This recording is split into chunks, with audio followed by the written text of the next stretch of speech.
Alors, bonjour à toutes et à tous, bienvenue sur dailyfx.fr, la suite de ces 3 demi-journées de formation sur dailyfx.fr. Aujourd'hui l'analyse fondamentale, demain l'analyse technique et mercredi des conférences, des confidences plus théoriques. Je continue donc, Yoav vient de vous proposer les bases de l'analyse fondamentale. Le principe de ces 3 journées, c'est qu'elles sont progressives, alors elles sont thématiques, chaque jour un thème. Et chaque demi-journée est progressive. C'est-à-dire que là, vous venez de voir les bases de l'analyse fondamentale. Et Yoav vous a expliqué qu'au sein des grands agrégats de conjoncture économique, l'inflation avait un rôle. Alors, le PIB, l'IPC, le PMI, bref, mais l'inflation a un rôle particulier. Moi, dans cette seconde présentation, je vais tenter d'expliquer pourquoi l'inflation est plus importante que d'autres indicateurs macroéconomiques et surtout d'expliquer qu'est-ce que l'inflation et quelles sont les mesures de l'inflation. Et vous allez voir que les mesures de l'inflation peuvent varier d'une banque centrale à l'autre, alors que lorsque vous étudiez un calendrier économique, il faut justement savoir quel indicateur est plus important en fonction de l'actif de trading qui vous intéresse. On va parler de taux de change réel, de taux de change constant, de parité de pouvoir d'achat. Bref, vous allez voir par exemple que vous pensez que le prix de la baguette, par exemple, le prix de la baguette de pain a augmenté depuis 15 ans, certes. La valeur nominale a augmenté, mais faux. Le prix de la baguette de pain est moins cher qu'il y a 10 ans. En tout cas, à prix constant. En tenant compte du pouvoir d'achat de la monnaie, le pain est moins cher qu'il y a 10 ans. C'est ce que je vais tenter de vous expliquer en étudiant en détail ce qu'on appelle l'inflation et notamment l'inflation à la consommation. Je vous laisse prendre connaissance de l'avertissement sur les risques liés au trading et bien sûr le lien entre l'inflation et la tendance d'une devise. Vous allez voir que c'est pas si évident que ça et c'est bien sûr ce qui nous intéressera, l'inflation et la bourse. Alors, voici donc sous vos yeux la présentation, les banques centrales et l'inflation. Je vous rappelle que vous assistez donc à 3 journées théoriques. Je vous laisse prendre connaissance de l'avertissement sur les risques liés au trading. Le prochain point de marché aura lieu demain avec le rendez-vous des scalpers avec Sylvain.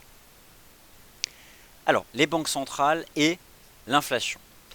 Alors, les banques centrales et l'inflation, pourquoi commencer par les banques centrales? Les banques centrales ont toutes des objectifs macroéconomiques vers lesquels elles tendent. En fonction de l'état de l'économie par rapport à leurs objectifs, elles fixent leur politique monétaire. L'inflation représente, allez, le ou pour au moins un des objectifs majeurs des banques centrales. Et jusqu'à encore quelques années, c'était le seul objectif des banques centrales. Maintenant, ça a changé. Le taux de change, la croissance économique, le chômage, elles ont des objectifs plus variés. Mais une banque centrale classique, traditionnelle, n'a qu'un seul objectif, et ça a été longtemps le cas de la Banque centrale européenne, l'évolution des prix. C'était son job. Maintenant, c'est plus large. Alors, les banques centrales, vous connaissez les principales banques centrales, elles mènent la politique monétaire. La politique monétaire a en effet ce rôle d'agir sur l'inflation et surtout sur les anticipations d'inflation. Bon, les banques centrales, on en parle beaucoup ces dernières années, mais sachez qu'elles ont une existence lointaine. La Réserve fédérale des États-Unis, par exemple, a plus d'un siècle. Mais c'est vrai que c'est quand même un concept assez récent. Les banques centrales, c'est ce qui vous a été rappelé dans la présentation à laquelle vous venez d'assister, c'est la banque des banques commerciales, c'est-à-dire que nous, particuliers, entreprises, on emprunte auprès des banques commerciales. Les banques commerciales empruntent auprès de la banque centrale. Elles représentent des pays, des régions. Si elles représentent une région, c'est que les différentes composantes de la région partagent la même monnaie. Euh, Concrètement, elles éditent la monnaie. Le rôle entre la monnaie et l'inflation, c'est ce que nous allons voir justement dans cette présentation. Et vous allez voir que certains mécanismes qui peuvent paraître simples ne sont pas aussi évidents. Alors, la banque centrale la plus ancienne, en tout cas la première banque centrale qui a été créée, celle des États-Unis, créée en 1787, moins ancienne que la vénérable Banque d'Angleterre, mais malgré tout au sein du milieu anglo-saxon très ancienne, monte à 1787, c'est la première banque des États-Unis. La Réserve fédérale, qui est l'organisme fédéral justement qui gère toutes les banques et notamment toutes les réserves fédérales régionales des États-Unis, a quant à elle été créée en 1913 à la veille de la Première Guerre mondiale. Son objectif, c'est toujours la politique monétaire et la gestion des prix, et notamment de l'inflation. Les banques centrales, n'oubliez pas qu'elles régulent aussi les banques commerciales. Par exemple, la semaine dernière, la Banque Centrale Européenne a donné à chacune des banques commerciales au sein de la zone euro des objectifs en termes de fonds propres. C'est-à-dire que chaque banque a reçu ses instructions. Je ne sais pas, Natixis doit atteindre telle part de fonds propres dans son bilan. Société Générale, telle part de fonds propres. BNP Paribas, telle part de fonds propres, etc. Ce sont des objectifs en 2016. Donc les banques centrales n'influencent pas que les taux de change. Hein. Et puis elles ne font pas que toutes les 6 semaines de se réunir. Elles donnent aussi des objectifs aux banques commerciales. Ce qu'on appelle la régulation, qui est diverse et variée. Bon, je vais essayer moi de passer directement au vif du sujet et notamment de s'intéresser à l'inflation et vous allez voir qu'il y a certaines choses. N'oubliez pas que dans la politique monétaire, maintenant c'est beaucoup plus vaste, les objectifs sont beaucoup plus larges que la simple gestion des prix. La masse monétaire, agir directement sur certains indicateurs macroéconomiques traditionnels, comme l'évolution de la croissance économique, qui est mesurée par le produit intérieur brut. Ces objectifs des banques centrales sont hyper transparents. Hein. Il vous suffit d'aller sur les principaux sites de ces banques centrales, notamment celui de la BCE qui a été refait, qui est très bien fait d'ailleurs, ou celui de la Réserve fédérale des États-Unis, pour voir justement les objectifs de la politique monétaire rassemblés au sein de tableaux complètement transparents. Et ça influencera bien sûr directement le taux de change. Alors, l'inflation. On en vient au vif du sujet. J'ai voulu commencer par cette parenthèse introductive sur les banques centrales parce que justement elles ont un impact sur l'inflation. Maintenant, moi je vais tenter de voir avec vous, de vous expliquer le lien entre l'inflation et la dynamique d'un taux de change sur le marché des changes. Et vous allez voir, c'est pas si évident que cela. Alors, on va faire 4 parties dans cette présentation. Tout d'abord, je vais définir ce qu'est l'inflation. Concrètement, on en parle beaucoup à droite à gauche, mais qu'est-ce que c'est l'inflation? C'est quoi? C'est l'évolution des salaires, le prix de la baguette de pain, le prix de la voiture. C'est un peu tout ça, rassemblé dans des agrégats d'inflation. Si l'inflation se résumait par exemple au prix de l'immobilier, on serait largement au-dessus, en tout cas en France, des objectifs de la Banque centrale. Mais l'inflation, c'est pas le prix de l'immobilier. C'est pas le prix de l'immobilier ancien, c'est pas le prix de l'immobilier neuf, c'est pas le prix de la baguette non plus. C'est beaucoup plus proche de l'évolution générale des salaires. Pour résumer l'évolution de l'inflation depuis 10 ans, si vous voulez sélectionner un agrégat qui représente le mieux l'évolution générale des prix, eh bien partez du principe que ça va être ce qu'on peut appeler entre guillemets le prix des salaires. On va tenter donc de définir l'inflation, notamment la valeur nominale et la valeur réelle de l'inflation. Et vous allez voir qu'il y a souvent une confusion entre ces deux aspects-là. Il est vrai que la valeur nominale de la baguette de pain, je prends cet exemple traditionnel pour la France, a augmenté, mais la valeur réelle de la baguette de pain a diminué. Pourquoi? C'est ce que nous allons voir. Quels sont ensuite les indicateurs de l'inflation? Et vous allez voir que les indicateurs de l'inflation diffèrent d'une banque centrale à l'autre. Et ça, c'est important de les connaître pour savoir lequel suivre. Troisième partie, quel est l'impact de l'évolution générale des prix sur les devises? Et enfin, quelques cas pratiques, notamment sur l'once d'or, l'euro-dollar et des dollars des antipodes. Alors, quelle est la définition de l'inflation? On peut retenir celle qui est proposée par l'INSEE. L'inflation est la perte de pouvoir d'achat d'une monnaie, qui se traduit par une augmentation générale et durable des prix. Alors, ça va être ça, un exemple, hein, la perte de pouvoir d'achat d'une monnaie. Qu'est-ce qu'on peut acheter aujourd'hui avec 1 euro? Et qu'est-ce qu'on pouvait acheter il y a 15 ans avec 1 euro? Ne pas confondre l'inflation avec l'augmentation du coût de la vie. Ne pas confondre l'inflation avec une augmentation du coût de la vie. On ne peut pas comparer à prix courant le prix d'une même voiture ou d'une baguette de pain aujourd'hui et en 2000. Ça n'a aucun sens. La valeur réelle des biens a changé. Le coût de la vie n'est pas le même. Le pouvoir d'achat de la monnaie a changé. Vous allez voir ça à l'aide de quelques graphiques qui comparent justement tous ces concepts. Donc, premier élément à retenir, il y a 2 concepts. Vous devez distinguer l'inflation dans sa valeur nominale, ce que vous voyez affiché sur l'étiquetage des produits, des biens et services, de la valeur réelle d'un bien. Prenez un bien X qui a une valeur nominale de 20 000 euros en 2000 et qui a aujourd'hui une valeur nominale de 20 000 euros ne signifie pas que sa valeur réelle est restée stable depuis 15 ans. Ça n'a strictement rien à voir, la valeur nominale et la valeur réelle. Alors la valeur nominale ne tient pas compte justement de l'inflation. C'est la valeur d'un bien à prix courant.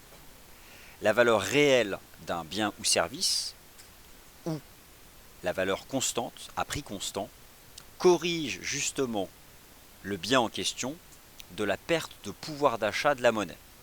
Alors, on va voir ça concrètement. Je vais maintenant vous montrer deux choses. Un exemple, bon, j'aurais pu choisir un exemple un peu moins kitsch, vous allez me dire, mais qui est celui du prix de la baguette en France métropolitaine. La source, c'est toujours l'INSEE. Donc toutes ces données de prix ici ont été téléchargées sur le site de l'INSEE. Vous pouvez donc vous-même les retrouver. Par définition, l'INSEE a une base de données qui est gigantesque et les données passées sont librement accessibles, en tout cas pour la plupart. Alors, premier graphique. En effet, depuis janvier 1998, vous avez ici le prix en euros d'1 kilo de pain. Alors en effet, à valeur courante, c'est donc une tendance haussière. Voilà, vous avez le prix, donc à la fin des années 2000, le kilo de pain, c'était 2,50 €. Et maintenant, c'est 3,50 €. Ça, c'est en effet ce que vous constatez en allant dans n'importe quelle boulangerie, en constatant l'évolution de l'étiquetage. C'est la valeur nominale. Mais est-ce que la valeur réelle du kilo de pain a augmenté? Ça, c'est la question justement qu'on peut se poser. Qu'est-ce que la valeur réelle? La valeur réelle ou le prix d'un bien et service à prix constant corrige la valeur nominale de la perte de pouvoir d'achat de la monnaie. Ce qui va représenter le coût de la vie en réalité. Concrètement, pour parler simple, cela revient à comparer la valeur d'un prix X en 2000 et en 2015 et à le ramener à l'évolution des salaires. Et forcément, on ne peut pas comparer la valeur d'un produit, même si c'est le même produit aujourd'hui et il y a 15 ans. Ne serait-ce que parce que les salaires ne sont pas les mêmes. Alors maintenant, vous allez voir un graphique intéressant. Vous avez ici l'inflation de l'indice des prix des baguettes de pain en glissement annuel, en valeur nominale. Forcément, on a des taux de variation annuels importants. Et ça, c'est le ressenti général finalement que l'on a, que ça ne cesse d'augmenter. Puis on a tous des exemples en disant il y a 10 ans, tel produit valait tant, tel produit valait tant. Mais en fait, ça n'a pas de sens d'avoir cette approche-là. Ça s'applique à tout, ça s'applique au prix du litre de gasoil ou d'essence ou de ce que vous voulez à la station-service. On ne peut pas avoir ce vieux réflexe qui consiste à dire bon, il y a 10 ans, je me souviens, dans telle station-service, à tel prix du pétrole, ça valait tant. Ce n'est pas comparable. Vous comparez en fait les valeurs nominales. Or, nous sommes concernés par la valeur réelle des biens à prix constant.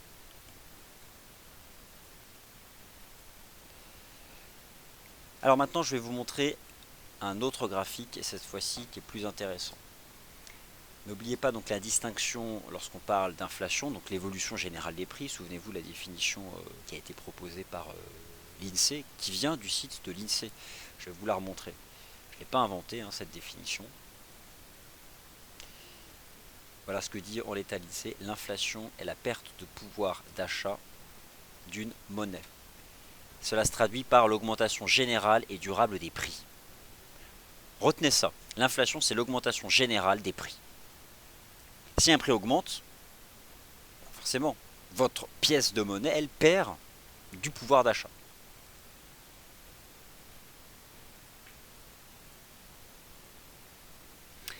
Vous avez ici un graphique intéressant qui compare la valeur nominale de la baguette de pain. C'est le kilo de pain, mais partons du principe que c'est la baguette. Okay. Vous avez ici donc deux courbes. La courbe en bleu, celle que vous avez là, qui vous donne la valeur nominale de la baguette de pain. Et vous avez ici en rouge la valeur réelle, le prix de la baguette de pain corrigé de l'inflation générale des prix. Et en réalité, la valeur réelle a été en hausse, en effet, entre 1998 et 2008-2009. Et depuis, la valeur réelle du kilogramme de pain est en baisse. Alors de manière certes marginale, est passée de environ 3,40 € à un peu moins de 3,20 €. Donc ça c'est vraiment deux choses qu'il faut distinguer. L'inflation en valeur nominale, c'est ce que surveillent les banques centrales. Par contre c'est ça qui nous intéresse, c'est ce que surveillent les banques centrales. Et la valeur réelle de l'inflation, qui a un impact sur le prix des actifs financiers. C'est pour ça que je distingue bien ces deux concepts. Alors, la valeur nominale d'un bien ou d'un service, ça s'applique aussi aux actifs financiers. C'est pour ça qu'il est très difficile de comparer la valeur du CAC 40 aujourd'hui à sa valeur il y a 10 ans. C'est-à-dire que là, vous constatez que le CAC 40 vaut 4630 points. Vous avez la valeur nominale du CAC, c'est 4630. Alors, s'il y a 10 ans, le CAC valait 4630, vous pouvez avoir le réflexe de dire le CAC a la même valeur. Il a la même valeur nominale, mais il n'a pas la même valeur réelle. Exemple, vous avez sous vos yeux un graphique du S&P 500. En bleu, ce qu'on appelle la valeur nominale du S&P 500. À prix courant. Alors en effet, nous sommes sur une ferme tendance haussière, et le SP500, non corrigé de l'inflation des prix, a largement dépassé ses sommets de l'année 2000 et ses sommets de l'année 2006. Regardez maintenant plus en retrait ici, ce sont deux courbes superposées. Vous avez la courbe rouge, ici qui représente la valeur des actions du S&P 500 corrigée de l'inflation générale des prix. Parce qu'entre-temps, entre 2009 et 2015, ou même entre 2000 et 2015, les prix ont varié. Eh bien, en tenant compte de l'inflation, le SP500 est à peine au-dessus de ses sommets de 2000, de la bulle Internet, à peine au-dessus. Donc en réalité, en valeur nominale, actuellement, les actions américaines valent beaucoup plus que leur sommet de la bulle Internet, mais à prix constant, en valeur réelle, les actions américaines valent à peine un peu plus que leur sommet de l'année 2000. Donc ça, c'est un concept très important, et vous allez voir que c'est très important de maîtriser la valeur réelle de la valeur nominale, notamment pour la lecture des taux d'intérêt, et justement les banques centrales se fixent beaucoup sur ça pour déterminer leur perspective de politique monétaire. Alors maintenant, on va rentrer dans le vif du sujet sur peut-être ce qui vous intéresse davantage dans votre activité régulière sur les marchés financiers, au-delà de cet aspect théorique. Quels sont les indicateurs de l'inflation? Qu'est-ce qui permet de la mesurer, cette inflation, qui est un objectif des banques centrales? Généralement, mais ça dépend des banques centrales, et par exemple la Réserve fédérale des États-Unis ou la Banque centrale européenne ont chacune un objectif d'inflation à la consommation, un objectif nominal de 2%, 2% par an. En rythme annuel, sachez que l'inflation à la consommation aux États-Unis a atteint 2% en novembre. Sans surprise, en décembre, la Réserve fédérale des États-Unis a relevé ses taux d'intérêt. Vous allez voir le lien entre l'inflation et les taux d'intérêt. Alors les mesures de l'inflation sont... Je vais retenir deux indicateurs. Le plus courant d'entre tous, celui que vous voyez partout, l'IPC, l'indice des prix à la consommation. Car je dirais cet avantage d'avoir à travers les pays une formule identique. Ça permet d'y voir clair.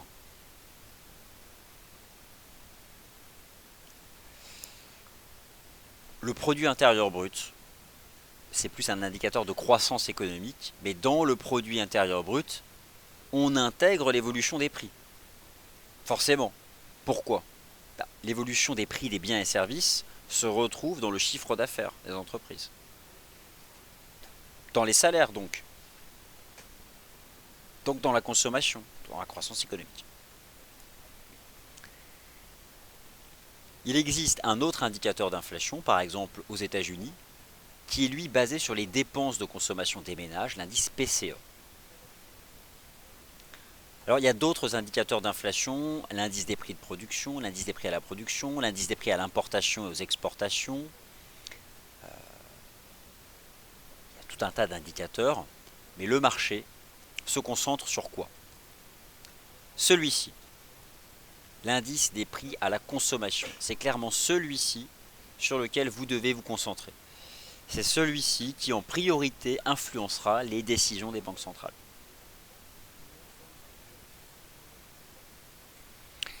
Attention donc pour ceux qui tradent, suivent, investissent sur le dollar américain et les paires en dollars. La mesure préférée de l'inflation de la Réserve fédérale des États-Unis, ce n'est pas l'IPC. Alors vous allez me dire, mais l'IPC aux États-Unis vient d'atteindre 2%, l'objectif de la Fed, et la Fed relève ses taux d'intérêt. Elle ne l'ignore pas. Mais dans ses objectifs finaux, autant pour moi, mille excuses, c'est l'indice des prix qui est basé sur les dépenses de consommation des ménages que surveille la Réserve fédérale des États-Unis. Ça lui paraît beaucoup plus concret, pourquoi? Parce que plus en lien avec l'évolution des salaires. C'est-à-dire que les salaires constituent l'indice des prix à la consommation, mais l'évolution des dépenses de consommation des ménages, selon la Réserve fédérale des États-Unis, elle préfère donc cet indicateur, c'est sa mesure préférée, parce que voilà, il y a un lien plus clair avec l'évolution générale des salaires. Donc ce que vous devez retenir de ce slide, c'est que pour toutes les banques centrales majeures, accorder davantage d'importance à l'IPC. Pour la Réserve fédérale des États-Unis, accorder de l'importance à deux indicateurs d'inflation, l'IPC et le PCE.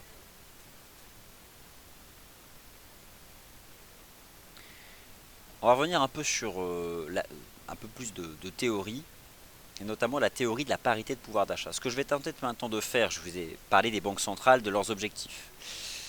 On a distingué deux choses. La valeur nominale d'un bien de sa valeur réelle.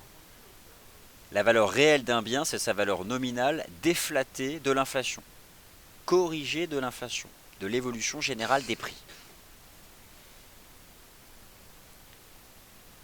La valeur nominale de la baguette de pain, en effet, fortement augmenté depuis l'année 2000. Mais sa valeur réelle, à prix constant, a baissé depuis 2009. Troisième partie, je viens de vous montrer les deux mesures les plus scrutées par les investisseurs sur les marchés financiers en ce qui concerne l'inflation. L'indice des prix à la consommation, IPC en français, par la plupart des banques centrales. Pour la Réserve fédérale des États-Unis, l'IPC aussi, mais surtout le PCE. La fréquence de mise à jour de ces deux mesures d'inflation, elle est mensuelle.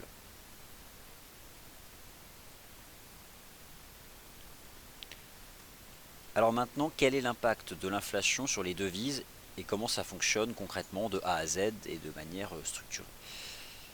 Alors tout d'abord, il y a un cadre dont vous avez forcément entendu parler, notamment parmi ceux qui ont une approche scientifique des marchés financiers, qui est la théorie de la parité de pouvoir d'achat. Le concept est le suivant. Les taux de change des pays entre la valeur de l'euro-dollar, la valeur de l'euro-livre sterling, du dollar américain-yen, la valeur entre deux devises serait déterminée par le rapport du niveau général des prix entre deux pays. Prenez le prix de la baguette de pain en France, le prix de la baguette de pain aux États-Unis. Ça permet, ou d'un panier de biens et services, de fixer le taux de change entre deux pays. Qu'est-ce qu'on peut acheter en France avec un euro? Qu'est-ce qu'on peut acheter aux États-Unis avec un dollar? Et en fonction, alors avec un euro et avec un dollar, des biens et services que vous pouvez mettre dans votre panier, vous fixez le taux de change. L'évolution d'une paire de devises serait alors déterminée par l'évolution de l'inflation dans les deux pays. Ça, c'est un cadre théorique. En fonction, chaque année, de ce que vous pouvez acheter avec 1 euro au sein de la zone euro et 1 dollar aux États-Unis, eh bien, ça détermine l'évolution des taux de change. Ça, c'est le cadre théorique, mais vous allez voir que la réalité est bien différente. Pour quelle raison? Une raison que vous connaissez déjà, mais que je vais expliquer clairement. Alors la loi du prix unique, appliquée à un panier international de biens, le taux de change s'ajuste jusqu'à égaliser le prix des paniers nationaux de biens et services des deux pays. En cas d'écart du prix réel d'un bien et service entre les pays, il est possible d'effectuer un arbitrage où on achète le bien moins cher dans un pays et on revend le bien plus cher dans l'autre pays. C'est cette opération qui consiste donc à effectuer un arbitrage où on achète le bien le moins cher dans un pays et on le revend le plus cher dans l'autre pays, ce qui est logique. C'est cette opération qui résulte dans l'égalisation du prix d'un même bien entre deux pays et qui se traduit justement par l'appréciation ou la dévaluation d'une devise par rapport à une autre. Ça, c'est le cas universitaire, c'est le cadre théorique, c'est ce que va défendre un scientifique qui a une approche justement scientifique de la formation des prix sur les marchés financiers. Alors, c'est là qu'on peut être surpris. L'inflation aux États-Unis est plus élevée. L'inflation au sein de la zone euro croît moins vite et jusqu'à encore très récemment était stable, voire négative. Alors, selon cette approche théorique, l'euro devrait valoir 1,60 en dollars. Si on part de ce principe, de ce cadre théorique, plus l'inflation est forte, plus la monnaie se déprécie, si vous suivez la logique. Et donc, plus l'inflation est faible, plus la monnaie s'apprécie. Donc, si on cherche à appliquer au marché ce cadre théorique, l'euro-dollar serait à 2 dollars. Pourtant, c'est tout le contraire qui s'est passé. Alors, pour quelle raison? C'est ce qu'on va tenter de comprendre. C'est de toute façon, de manière générale, difficile d'appliquer les schémas universitaires à la formation des prix. C'est souvent le contraire qui se passe. Mais malgré tout, en partant du principe que les taux de change tendraient en permanence vers la parité de pouvoir d'achat, le concept qu'on vient d'étudier. Où et comment connaître la parité de pouvoir d'achat d'un taux de change? Moi, je peux vous livrer maintenant la parité de pouvoir d'achat euro-dollar. Selon la théorie de la parité du pouvoir d'achat d'un pays à l'autre, en tenant compte d'un même panier composé des mêmes biens et services d'un pays à l'autre, la valeur actuelle de l'euro-dollar, c'est 1,18. La valeur théorique de l'euro-dollar, c'est 1,18.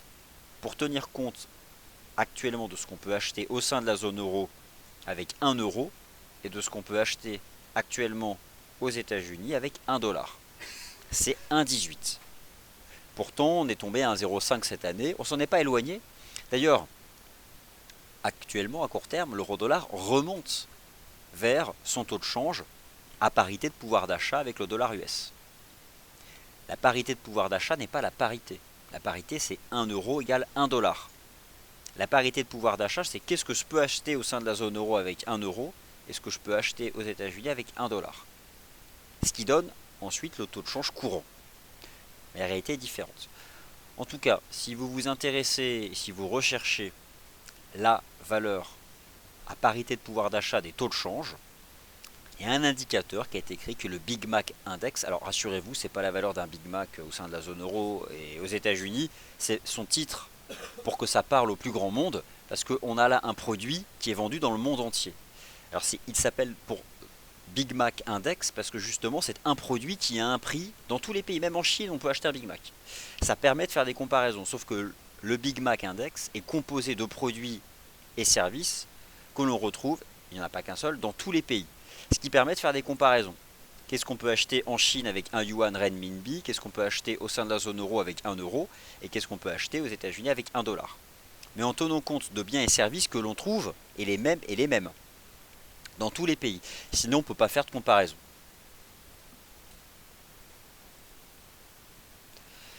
Alors, vous pouvez utiliser justement ce Big Mac Index pour positionner. Il y a par exemple des gérants de fonds, il y a des stratégistes de devises qui prennent les positions en tendance en fonction du positionnement d'un taux de change par rapport à sa valeur à parité de pouvoir d'achat. Par exemple, des grandes banques ou des sociétés de gestion qui ont une stratégie d'achat sur l'euro-dollar considèrent qu'actuellement l'euro-dollar est sous-évalué de 8%, parce qu'il se situe 800 pips sous la parité de pouvoir d'achat, qui est fixée à 1,18. Actuellement, la parité, le taux de change euro-dollar à parité de pouvoir d'achat, c'est 1,18. C'est une approche, et ça justifie des stratégies d'achat.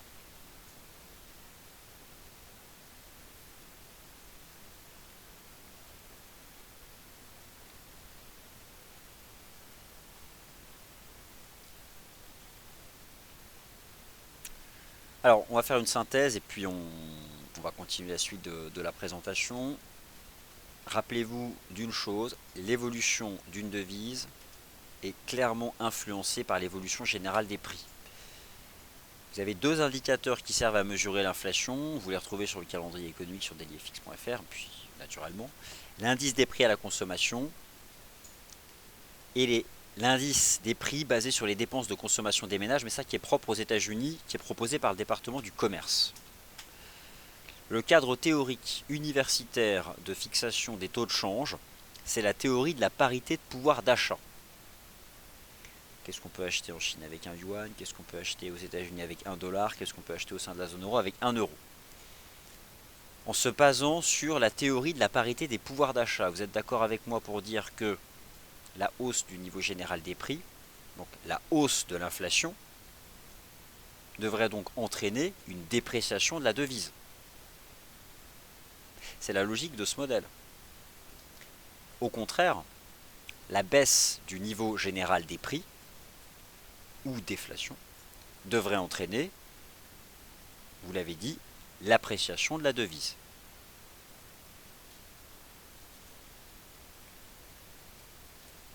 Pour quelle raison? Parce que c'est ce qu'on vient de voir avec la théorie de la parité de pouvoir d'achat.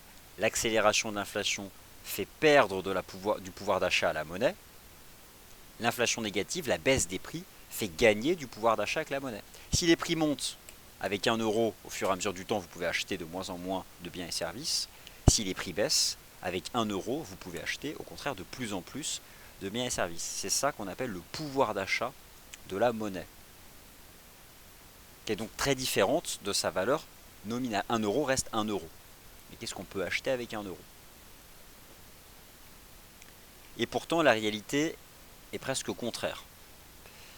Ce que vous avez encore constaté cette année, ce que vous avez constaté même à très court terme, la hausse, la mesure de l'inflation croissante, un indice des prix à la consommation qui gagne mois après mois, qui s'apprécie, a plutôt eu tendance à faire s'apprécier la devise.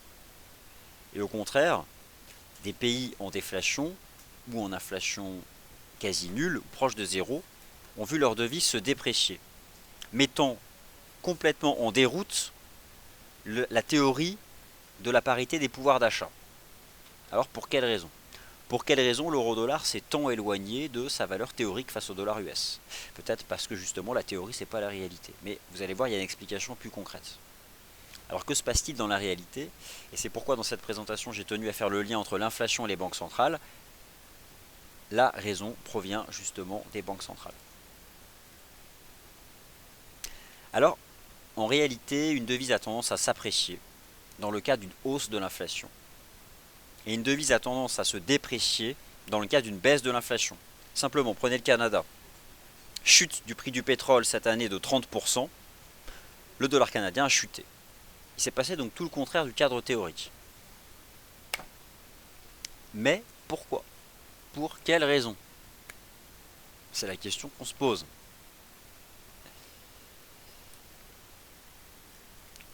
Petite parenthèse, je vous rappelle qu'actuellement, il est possible de joindre FXCM France au 01 84 88 31 96 101. Bon, on a toujours été à Paris et on restera toujours. Là, vous avez un 01 maintenant à votre disposition. Donc, il est actuellement possible, en plus du 0800 90 95 44, de joindre FXCM au 0033 1 84 88 31 96. Petite parenthèse refermée. Alors pourquoi donc la monnaie s'apprécie dans le cadre de la hausse de l'inflation, alors qu'on vient de voir qu'avec cette théorie du pouvoir d'achat, c'est le contraire qui devrait se produire? Et pourquoi est-ce que les taux de change basés sur par exemple ce qu'est le Big Mac Index n'a aucun impact actuellement sur les taux de change? Parce que le marché est perturbé depuis plusieurs années par des politiques monétaires inédites, par l'action des banques centrales, des actions qui n'ont jamais eu lieu dans le passé. Ce qui fait que le marché s'est éloigné du cadre théorique pour la fixation d'une cible, on va dire générale, pour les taux de change, qui était pendant longtemps la théorie des pouvoirs d'achat. Alors, quelques raisons, puis je les détaille. Tout d'abord, les anticipations de taux d'intérêt des banques centrales. En cas d'hausse de l'inflation, les banques centrales, à travers leur politique monétaire, dès lors que l'inflation dépasse leur objectif, cherchent à limiter l'évolution générale des prix, en contraignant l'économie. De quelle façon? En augmentant le coût de l'argent. Et le coût de l'argent, c'est quoi? Vous le constatez dans votre activité quotidienne lorsque vous souscrivez un crédit. Le coût de l'argent, c'est sa charge, c'est la charge d'intérêt. Parce que faire un crédit à la consommation immobilière pour une entreprise à court terme, à long terme, tout ce que vous voulez, ça a toujours un coût. C'est ce qu'on appelle la charge d'intérêt. Alors il y a d'autres coûts, mais en tout cas, il y a une charge. Si une banque centrale constate que l'inflation augmente plus fortement que ses objectifs, ou à un rythme plus important que ce qu'elle cherche à établir, elle peut augmenter ses taux d'intérêt. Là, c'est pas la théorie, c'est la réalité. Qu'est-ce qu'a fait la Réserve fédérale des États-Unis au mois de décembre? Prenez ce schéma. Elle constate la hausse de l'inflation que vous avez vous-même constaté à travers l'évolution de l'IPC, l'indice des prix à la consommation, une des deux mesures utilisées par les banques centrales. Donc vous pouvez parfaitement appliquer ce schéma actuellement à la formation des prix sur les marchés financiers. Le 15 décembre dernier, nous prenons connaissance de l'indice des prix à la consommation aux États-Unis au mois de novembre qui atteint 2%. On est donc dans cette première partie. Le 16 décembre, la Réserve fédérale des États-Unis monte ses taux d'intérêt. La croissance, l'évolution positive de l'inflation aux États-Unis est un phénomène connu depuis des mois. Prenez sur l'ensemble de l'année 2015 l'évolution de l'IPC aux États-Unis, mois après mois, 1,4, 1,5, 1,6. Mais je schématise à peine, ça a réellement fait ça. Et puis 1,9 en octobre, 1,8 cet été, 2% en novembre. La Banque centrale s'ajuste, monte ses taux d'intérêt parce qu'ils étaient à zéro de toute façon.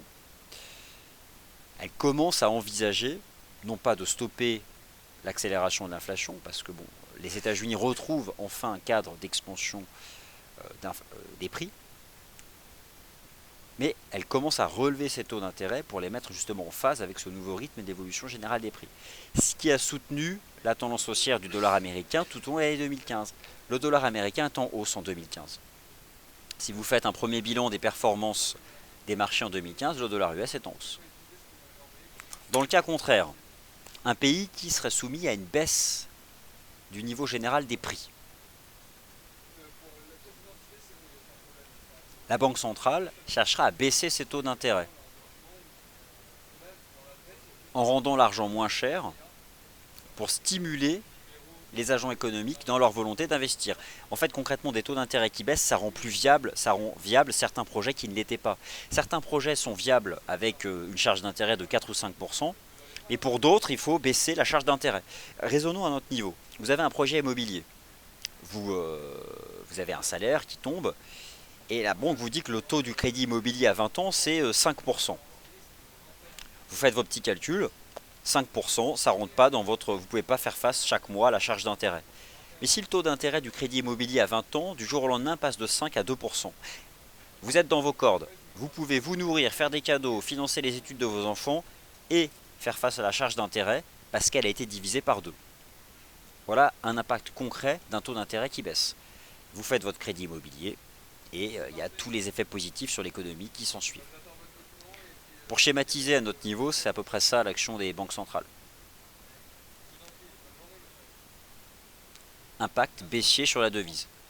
Le schéma que vous avez sous les yeux, hausse de l'inflation, hausse des taux d'intérêt, hausse de la devise, baisse de l'inflation, baisse des taux d'intérêt, baisse de la devise, est la réalité de l'évolution des taux de change depuis de nombreuses années. Le yen chute depuis de nombreuses années parce que l'inflation ne cessait de chuter. La Banque centrale du Japon a baissé et n'a cessé de baisser ses taux. La devise a baissé. Aux États-Unis, c'est le contraire. L'inflation se redresse ces derniers mois. La Réserve fédérale des États-Unis se projetait sur une augmentation de ses taux d'intérêt. La devise a monté. Donc actuellement, le marché des changes s'écarte de son cadre théorique qui est la théorie de la parité de pouvoir d'achat pour se concentrer sur les anticipations de taux d'intérêt des banques centrales. Et pour le moment, ce schéma continue de s'appliquer et devrait s'appliquer encore en 2016. Alors on va essayer maintenant d'aller un peu plus loin et de comprendre pourquoi justement l'inflation impacte l'attrait pour une devise. Il y a un certain nombre de choses à retenir, bon, vous les avez sous les yeux. L'inflation impacte les taux d'intérêt, ça vous l'avez compris, et par extension les devises nationales. De manière générale, l'inflation impacte les taux obligataires et ça agit justement sur les flux de capitaux. Les flux de capitaux sont libres, pas tous les pays, encore des pays qui sont fortement réglementés, notamment pour les plus capitaux internationaux, mais on va raisonner sur le Royaume-Uni, le Japon, la zone euro et les États-Unis. Un pays qui verrait les actifs qui rémunèrent avec un taux d'intérêt augmenter. Prenez le marché obligataire aux États-Unis. Les rendements obligataires augmentent aux États-Unis, s'ajustant sur les taux d'intérêt pratiqués par la Fed. Le rendement obligataire d'une obligation d'une entreprise aux États-Unis, le rendement moyen, passe, je ne sais pas, de 2 à 4%. Mais au sein de la zone euro, les rendements obligataires, ce que va vous proposer Lafarge, EDF, des boîtes du CAC, ne bougent pas. Mais l'équivalent de l'EDF ou l'équivalent du Lafarge aux États-Unis vous propose du 4% par an. Là, vous préférez la gestion d'actifs, qui est une gestion d'actifs internationale. Préfère plutôt acheter le Lafarge, l'obligation Lafarge au sein de la zone euro, son équivalent aux États-Unis. 2 et 4%. On va vers 4%. Ce qui se traduit donc par un déplacement des capitaux de la zone euro, c'est fictif ce que je vous raconte, vers les États-Unis. C'est pourquoi le cycle haussier des taux d'intérêt continue d'entretenir la hausse de la devise. Donc il y a deux parties. Depuis plusieurs années, nous sommes sur les anticipations d'évolution du cycle des taux d'intérêt. Là, on va rentrer dans une seconde phase qui est la réalité des taux d'intérêt, ce qui peut encore entretenir des tendances, jusqu'à ce que les anticipations changent.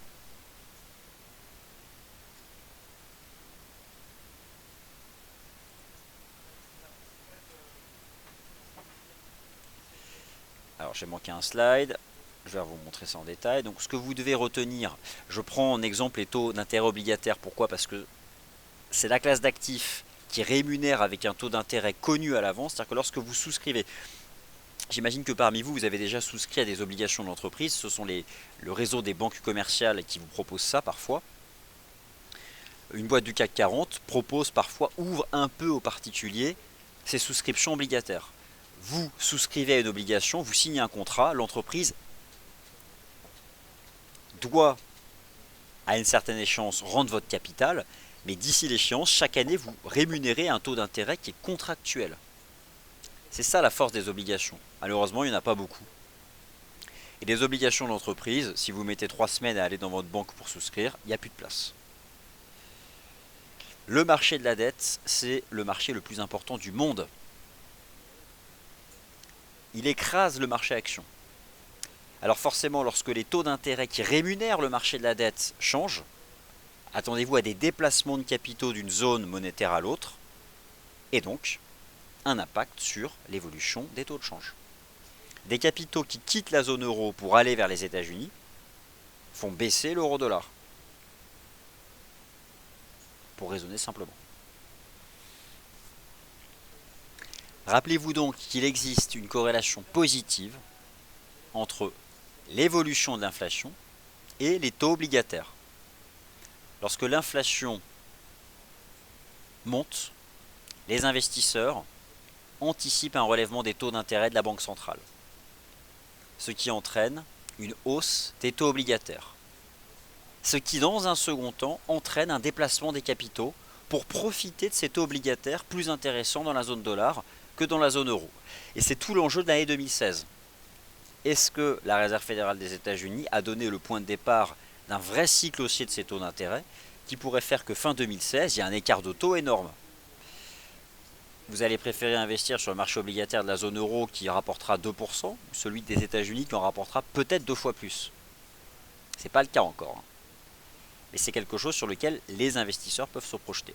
Et donc par avance, souscrire à ces actifs qui rémunéreront davantage à mesure que le temps passera. Et ça, ce ne sont que des anticipations. Alors je vous invite à... Vous avez ici le compte Twitter de Yoav Nizar. Rendons à César ce qui appartient à César. Cette présentation a été actualisée, mise à jour par notre analyste Yoav Nizar. J'ai pris sa place pour la présentation parce que entre 17h et 18h, je suis occupé à d'autres activités chez DailyFX. Et donc il me remplace pour la présentation qui est prévue sur l'identification des bulles financières. Et dans un instant, dans 10 minutes, vous allez retrouver Sylvain pour la volatilité. La volatilité réalisée, la volatilité implicite, le VIX, le CVIX, le VDAX, le VCAC, bref, comment on mesure tout ça, quoi. Alors maintenant, on va prendre quelques cas pratiques, comme promis, et notamment un premier sur l'once d'or.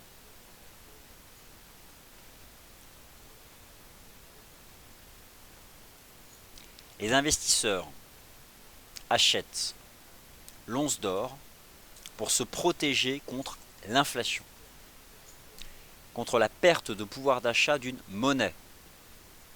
1 euro reste 1 euro en valeur nominale. Mais 1 euro de 2000 ne permet pas d'acheter la même chose qu'un euro de 2015. Alors comment est-ce qu'on peut neutraliser cet effet de l'inflation? Eh bien, en se positionnant sur un actif qui évolue plus ou moins en accord avec l'évolution générale des prix. C'est l'image qui a actuellement l'once d'or, qui a longtemps été corrélée à l'évolution générale des prix. Pendant longtemps, les programmes monétaires de quantitative easing ont alimenté les anticipations. Regardez ce qui s'est passé aux États-Unis. Il y a eu 3 quantitative easing pour finalement aboutir à une accélération de l'inflation. Donc on est dans ce modèle. L'accélération de l'inflation a fini par aboutir à une hausse des taux d'intérêt. Et c'est cette anticipation de l'accélération de l'inflation qui a fait que les opérateurs ont anticipé une inflexion du cycle des taux d'intérêt qui depuis 1 an et demi, et en fait même 2009, soutiennent la tendance haussière du dollar US. Car en prenant du recul, vous voyez là actuellement l'euro-dollar à 1,08. Vous l'avez vu à 1,20 au début de l'année. Vous l'avez vu à 1,40 en juin 2014, lors d'une conférence de presse de Mario Draghi, qui d'ailleurs l'a fait clôturer à 1,38. Mais vous l'avez vu à 1,60 l'euro-dollar, quelques années encore auparavant. Il est donc bien en tendance baissière depuis plusieurs années.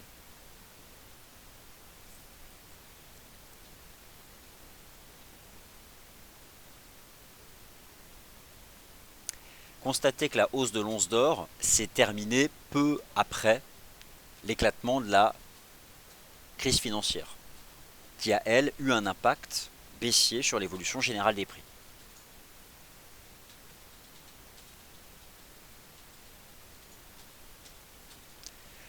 Alors vous avez maintenant un graphique intéressant qui expose la corrélation inverse entre les taux d'intérêt réels et l'once d'or. Alors les taux d'intérêt réels sont corrigés de l'inflation par rapport aux taux d'intérêt nominaux. Ça c'est important de bien comprendre la différence.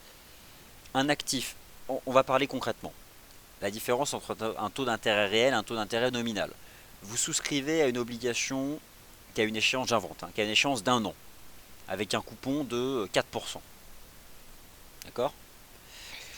Donc, à la fin de l'année, vous récupérez votre capital plus 4%. Donc si vous avez mis 1000, vous récupérez 1004. D'accord? 1040, autant pour moi. Ok. Mais entre-temps, les prix ont monté. Ce que vous pouviez acheter avec cette somme d'argent que vous récupérez plus l'intérêt n'est pas la même chose que ce que vous pouviez acheter 1 an auparavant. C'est ça la différence entre le taux d'intérêt nominal ou courant, entre la valeur nominale ou la valeur courante, et la valeur réelle ou la valeur constante. Alors, ces données proviennent du département américain du Trésor. Vous avez des bases de données qui sont à libre disposition. Ça se télécharge sur Excel et vous reconnaissez un graphe Excel standard. C'est-à-dire que vous importez toutes les datas sous la forme de colonnes. Donc, ce sont des données que vous pouvez trouver vous-même. Celles-ci viennent du département US du Trésor.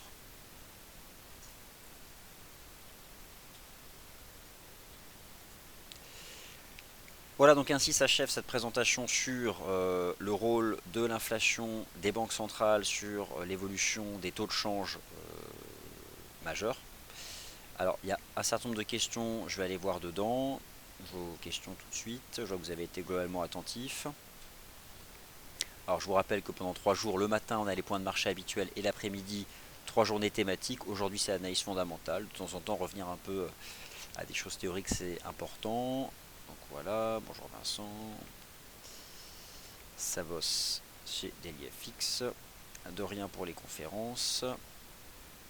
Alors, question de Michael. concrètement, quel pourrait être le calcul simple pour déterminer la valeur réelle. Ok, je vais prendre, prenons votre salaire. Imaginons, bon, vous avez chaque mois un salaire de 100. J'espère que c'est davantage, mais imaginons. Vous recevez chaque mois un salaire de 100. Vous avez bien travaillé, à la fin de l'année, vous avez une promotion. Votre salaire est augmenté de 2% et devient 102 par mois. La valeur nominale de votre salaire a donc augmenté de 2%. Elle est passée de 100 à 102. Donc vous pouvez avoir l'impression d'être plus riche. Vous avez 102 maintenant, alors qu'avant vous aviez 100. Mais si durant cette année, l'inflation générale des prix a gagné 2%, avec vos 102 de N plus 1, vous pouvez acheter la même chose qu'avec votre 100 de N moins 1. La valeur réelle de votre salaire est inchangée, quand bien même votre entreprise vous a accordé une augmentation. Une vraie augmentation de salaire, c'est lorsque la croissance nominale de votre salaire dépasse l'inflation générale des prix. Si vous n'avez pas d'augmentation de votre salaire nominal et que les prix augmentent, vous pouvez considérer que vous avez une perte de pouvoir d'achat sur votre salaire. Avoir un salaire qui augmente au même rythme que l'évolution générale des prix, vous n'avez pas changé. Et avoir une promotion qui dépasse en pourcentage l'évolution générale des prix, là c'est une vraie promotion parce qu'elle se traduit par un gain de pouvoir d'achat. Voilà concrètement. Pour vous donner un exemple concret.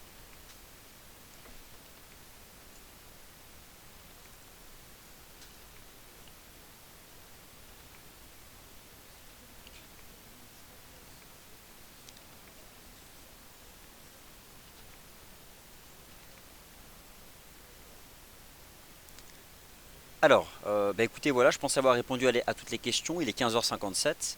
Merci donc d'y avoir été attentive et attentif. Je cède la parole tout de suite à Sylvain qui va revenir sur le concept de volatilité et les différentes façons de mesurer la volatilité et surtout comment y accéder en temps réel. Et vous allez voir que le site partenaire de FXCM TradingView est un superbe outil pour suivre les indicateurs de volatilité, notamment la volatilité implicite, l'indice de la peur. Voilà, écoutez, merci à toutes et à tous. Et moi, je vous retrouve dès demain pour le Good Morning Euro-Dollar. Et demain après-midi pour la suite de ces 3 jours de formation. Demain, c'est l'analyse technique. Merci beaucoup et à plus tard.